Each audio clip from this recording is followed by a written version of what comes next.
Bom dia, querido irmão, querida irmã, pregador, pregadora da Palavra de Deus. Sou o Padre Frei Inácio José, pároco da paróquia de Nossa Senhora das Mercês, Arquidiocese de Belo Horizonte. Seja bem-vindo ao nosso Dabar, na qual nós tentamos fazer uma pequena exegese acerca do texto do Evangelho deste dia, 22º domingo do tempo comum, Mateus, capítulo 16, versículo 13 a 20. Primeira coisa a ser dita é que este texto originalmente aparece em Marcos, capítulo 8, versículo 27 a 30. E Mateus o relabora e o atualiza para a sua comunidade. Chamemos atenção para alguns detalhes. Esta cena se passa em Cesareia de Filipe, uma cidade dedicada ao imperador César, e que a arqueologia demonstra haver ali um grande santuário onde se cultuavam todos os deuses romanos, os deuses pagãos. Então, este ambiente está marcado pela idolatria. A pergunta que Jesus faz aos discípulos, então, deve ser entendida dentro desse contexto de uma contraposição para com a idolatria que se é praticada ali em Cesareia de Filipe. Poderíamos dizer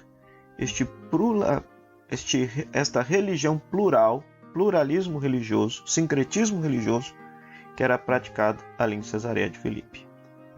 A segunda coisa a se notar é que em Marcos Jesus pergunta: quem dizem os homens que eu sou?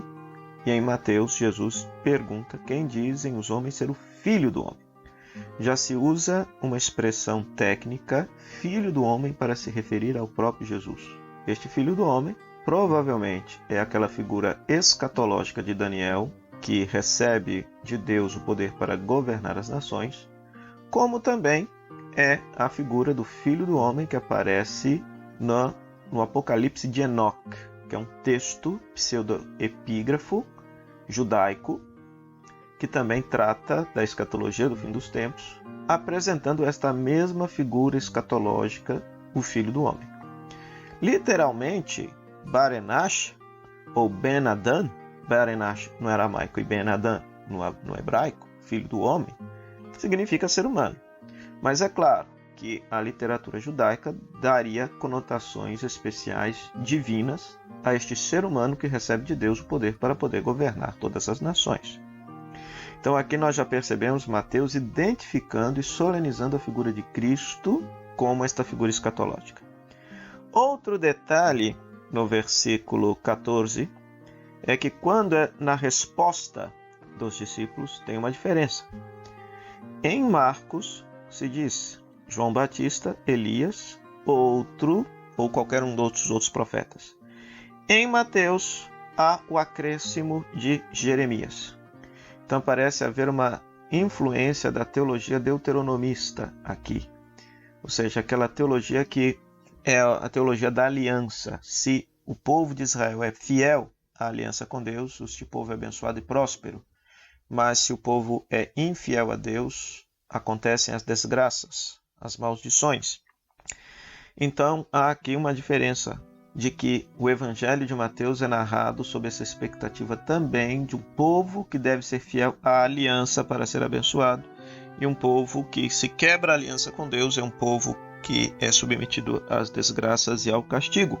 Isso, de certa maneira, aparece no Evangelho de Mateus, e talvez por isso seja citada explicitamente a figura expoente da teologia deuteronomista, que é o profeta Jeremias. Depois, Jesus pergunta para os próprios discípulos: quem vocês dizem que eu sou? E, nos dois textos, Pedro toma a iniciativa. Em Marcos se diz: tu és um Cristo ungido, o Messias, mas a resposta em Mateus já é mais elaborada: tu és o Messias ungido, o Filho do Deus vivo. Então já há o acréscimo de que já se confessa a divindade de Jesus na resposta de Pedro em Mateus, diferentemente de Marcos. E aqui nós vamos ter do versículo 17 ao versículo 19, todo um acréscimo próprio do Evangelho de Mateus que não aparece no Evangelho de Marcos. Este elogio de Jesus para com Pedro, dizendo que quem revelou este mistério dele ser o Cristo ungido e divino, Filho do Deus vivo, isso não foi um ser humano que o revelou, mas o Pai que está no céu. Então se trata de revelação.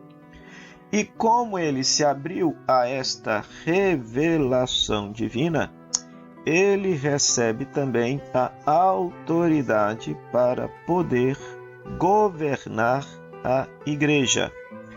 Tu és Pedro, e sobre esta pedra edificarei minha igreja. Aqui está se fazendo um jogo de palavras, né? Pedro, pedra, Cefas, que aparece a palavra aqui, né? Kefa, seria a pedra escavada. Quando os judeus construíam suas casas, eles escavavam as rochas para tirarem as pedras para construírem suas casas.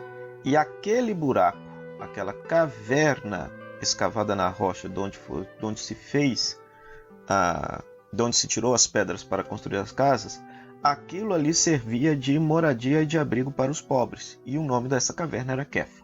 Então aqui é interessante, né? Que a pedra fundamental da igreja deve ser um abrigo para os mais vulneráveis, para os mais necessitados, a partir da expressão aramaica Kefa, que significa esta pedra escavada. E é interessante aqui também dizer a expressão igreja, eclesia, é o único evangelho que traz essa expressão eclesia. Eclesia, no tempo romano, era a Assembleia dos Livres, ou seja, não era uma palavra religiosa, era uma palavra de cunho político. Se tratava da Assembleia dos Livres, eclesia. Depois, no Novo Testamento, Paulo vai chamar de eclesia de Cristo, eclesia tu Iesu, a comunidade dos cristãos. Então é interessante que quando nós lemos as cartas de Paulo, nós notamos que a Assembleia dos Cristãos era justamente composta por aqueles que não eram considerados os cidadãos no Império Greco-Romano. Mulheres, escravos, trabalhadores manuais. Então, a Assembleia Cristã é uma Assembleia de iguais. Por isso que Paulo vai dizer que em Cristo Jesus não há nem judeu, nem grego, nem homem, nem mulher, nem escravo, nem livre. Todos são iguais perante o batismo. Então, esta eclesia, da qual Pedro é a pedra fundamental, aqui também há diferenças nesta interpretação. Exegetas afirmam que a pedra fundamental desta assembleia de iguais, que são os cristãos, é Pedro.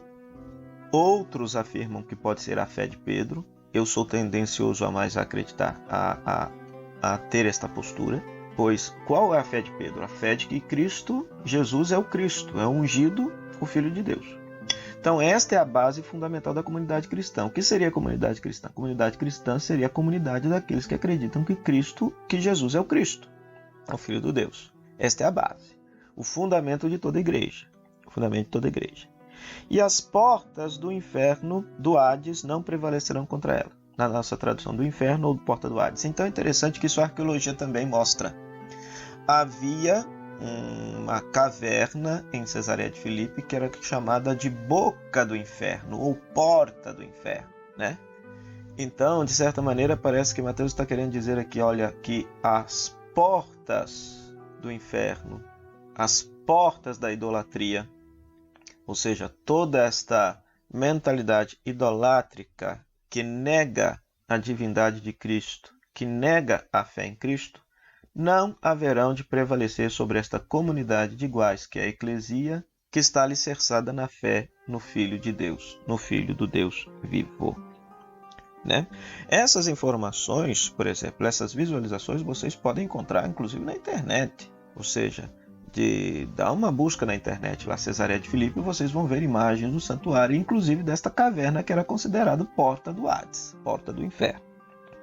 Dar-te-ei as chaves do reino dos céus, ou seja, dar a chave significa que a partir de então ele tem a responsabilidade de abrir e fechar, seria o guardião da casa, o mordomo da casa, o ecônomo da casa, né? Então significa que ele tem o poder de deixar entrar e de fazer sair as pessoas, de ligar e desligar as pessoas da comunidade cristã, no seguinte sentido, é uma expressão rabínica da época que falava justamente dessa autoridade que o mestre tinha de fazer com que as pessoas participassem da comunidade ou desligá-las da comunidade por motivos que a pessoa tivesse cometido contra a comunidade, contra a fé da comunidade, né? Então é interessante isso. Tudo isso aparece de uma forma única neste texto do Evangelho de Mateus, não aparecendo nem em Marcos e nem também em Lucas, que também terá esta mesma cena. Ambos os textos terminam dizendo que os discípulos não contem a ninguém que ele é o Cristo. Por quê? Mais para frente vocês vão ver que quando Jesus anuncia a paixão, Pedro vai dizer: longe de ti acontecer isso. Por quê? A resposta de Pedro está certa. Jesus é o Cristo? É o Messias? É. É o Filho de Deus vivo? É. Mas só que na cabeça de Pedro, esse conceito Messias era o conceito judaico de um Messias político, guerreiro, vencedor. E os discípulos só vão aprender de fato qual é o messianismo de Jesus a partir da morte e ressurreição de Cristo, que está lá na frente do texto. Que aí eles vão entender que Cristo é o Messias, mas ao modo do servo sofredor, aquele que salva o mundo mediante a entrega da vida, jamais pela força das armas, mas sim pela força do amor e da entrega da própria vida. Em síntese, o que há de diferente nesse Evangelho? Somente podemos seguir a Jesus e fazer parte de sua igreja, da sua assembleia, se de fato nós sabermos quem Ele é.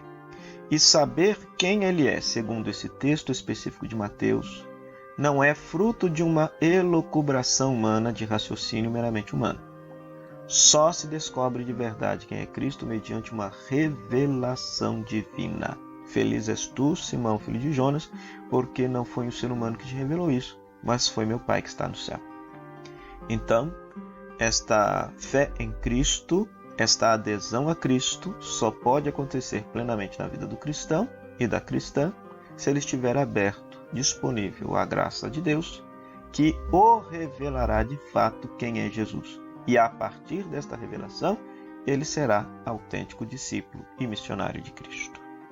Que você possa atualizar esta mensagem de fé para a sua comunidade cristã. Um forte abraço do Frei Inácio e até o próximo Dabá, se Deus quiser. Tchau, tchau.